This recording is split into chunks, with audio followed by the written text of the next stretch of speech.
Drag star കൊടുത്ത് ഇതെടുത്തു. ഒരു സ്വാപ്പായിരുന്നു. നല്ല പെർഫോമൻസ് ആണ്. കഴുകിയിട്ടില്ല, വാങ്ങിയിട്ടൊന്ന് നല്ലോണം ഒന്ന് കഴുകി ബ്രൈറ്റ് ആക്കണം. ഹോണ്ട ഡെവൽ ടൂററാണ്, നല്ല സ്പോർട്സ് ടൂററാണ്. അത്യാവശ്യം വേണ്ട എല്ലാ ഇതുകളും ഉണ്ട്. ഹോണ്ടയുടെ ബുള്ളറ്റ് പ്രൂഫ് എഞ്ചിനാണ്, V2 ആണ്, ലിക്വിഡ് കൂൾഡാണ്. ഇത്രയൊക്കെ മതി. തന്നെ ഒരു ക്രൂസറിൻ്റെ 1100 cc സംഗതി ഇത് 700-നടുത്താണെന്ന് തോന്നുന്നു. നല്ല പെർഫോമൻസ് ആണ്, ബിൽട്ടിൻ. മാത്രമല്ല എയർ ഫിൽറ്റർ ചേഞ്ച് ചെയ്യാൻ ലേശം പാടണം, അതിന് ടാങ്ക് കഴിക്കണം. ബാക്കിയൊക്കെ എളുപ്പമാണ് സെൻട്രൽ സ്റ്റാൻഡ് ഉള്ളതുകൊണ്ട്. അപ്പോൾ ഓസ്ട്രേലിയക്ക് പോവുകയാണെങ്കിൽ ചിലപ്പോൾ ഷിപ്പ് ചെയ്യും. കാരണം ഇത് 20,000 കിലോമീറ്റർ ഓടിയിട്ടുള്ളൂ. 20,000 കിലോമീറ്റർ എന്ന് വെച്ച് കഴിഞ്ഞാൽ ഈ എൻജിനൊന്നുമല്ല.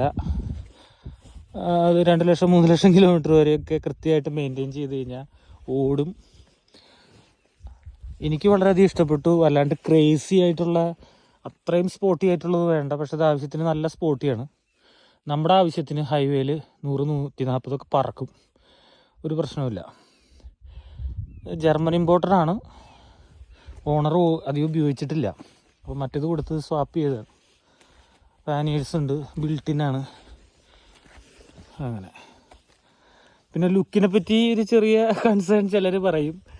ലുക്ക് അത്രയ്ക്കും ലുക്കെന്ന് വെച്ച് കഴിഞ്ഞാൽ നമ്മുടെ കാര്യങ്ങൾ പറഞ്ഞാൽ അതൊരു ടോപ്പ് ബോക്സ് കൂടി വെച്ച് കഴിഞ്ഞ് കഴിഞ്ഞാൽ വലിയ ടോപ്പ് ബോക്സ് നമ്മൾ ഫിറ്റ് ചെയ്യാം. അത് OEM ഉണ്ട്, അല്ലാത്ത ഗിവിഡിയോ ഒക്കെ നമുക്ക് കറക്റ്റ് ഫിറ്റാകും.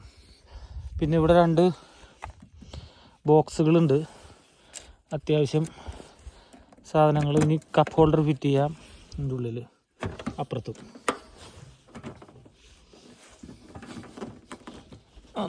ഉറപ്പിക്കും, വീഡിയോ കഴിയുമ്പോൾ ചെയ്യാം.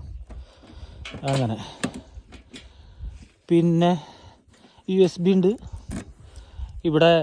ബ്ലൂടൂത്ത് കണക്ട് ചെയ്തിട്ട് 2 സ്പീക്കർ സെറ്റ് ചെയ്യാനുള്ള ഓപ്ഷൻ ഉണ്ട് വേണമെങ്കിൽ. നല്ല വണ്ടിയാണ് എന്ന് വെച്ച് കഴിഞ്ഞാൽ നിഞ്ചമാരിയൊന്നും അത്രയ്ക്ക് 1000 cc മാതിരി അങ്ങനെ എന്താ പ്രാന്ത് പിടിച്ചിട്ടുള്ള അഡ്രിനാലിനില്ല. പക്ഷേ വളരെ സ്മൂത്തായിട്ട് 60 ഹോഴ്സ് പവറിന് അടുത്തുണ്ട്. സുഖമായിട്ട് പോകും, ടോർക്കുണ്ട് അത്ര തന്നെ.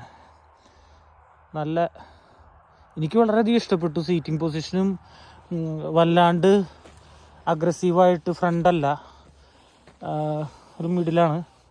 നമുക്ക് ടാങ്ക് ഹഗ്ഗിങ് വളരെ കംഫർട്ടബിളാണ്. ഇതിൻ്റെ ഇങ്ങനത്തെ വണ്ടികളിൽ ഇരിക്കുമ്പോഴേ നമ്മൾ കെട്ടിപ്പിടിക്കണ മാതിരി ടാങ്കിനെ ഹഗ് ചെയ്യും ലെഗ് കൊണ്ട്. അപ്പോൾ അതിനുള്ളതാണ് ആ ഒരു ഗ്രൂ കൊടുത്തേണത്. വളരെ കംഫർട്ടബിളാണ്. എൻ്റെ ഹൈറ്റ് വെച്ചിട്ട് ഞാൻ നോക്കുമ്പോൾ ഞാൻ ആദ്യം വിചാരിച്ച് എൻ്റെ ഹൈറ്റിന് കാലൊരു ഇത് വരുമോ എന്നുള്ളത്. കറക്റ്റാണ് പൊസിഷൻ, വളരെ കംഫർട്ടബിളാണ്. അപ്പോൾ ഇത് അങ്ങോട്ട് പോവുകയാണെങ്കിൽ അവിടെ പോയി വാങ്ങുന്നതിനേക്കാളും നല്ലത് ഷിപ്പ് ചെയ്ത് വാറ്റും GST കൊടുക്കുന്നതാണ്, ഇവിടുന്ന് കണ്ടെയ്നർ ഷിപ്പ് ചെയ്തിട്ട്. കാരണം അത്രയും ഇനി ഓടാനുണ്ട്. അതൊന്നും കംപ്ലൈൻറ്റേ വരാത്ത മോഡലുകളാണ്.